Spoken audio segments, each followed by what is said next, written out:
Hi යාළුවනේ ඔයාලට මේ කියන්න යන්නේ මාධ්‍යවේදී හරේන්ද්‍ර ජයලාල්ගේ YouTube එකෙන් හම්බ වෙන මාසික ආදායම ගැන. මාසෙට රුපියල් ලක්ෂ 10කට වඩා අධික ආදායමක් ඔහුට ලැබෙනවා බවයි YouTube පරිශීලකයන්ගෙන් දැනගන්නට ලැබෙන්නේ.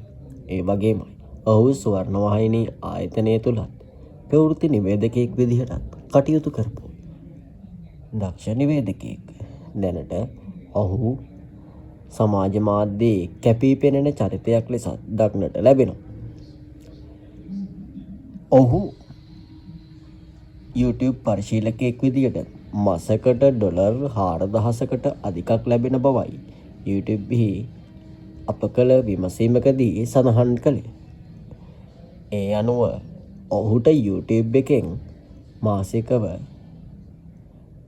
ශ්‍රී ලංකා මුදලින් රුපියල් ලක්ෂ 10ත් ලක්ෂ 15ත් අතර මුදලක් ලැබෙන බවයි වාර්තා වන්නේ.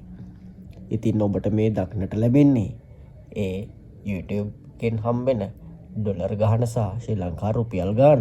හායි යාළුවනේ, මෙවැනිම වීඩියෝ එකකින් හම් වෙන බලාපොරොත්තු වෙන්න අපි සමුගන්නවා.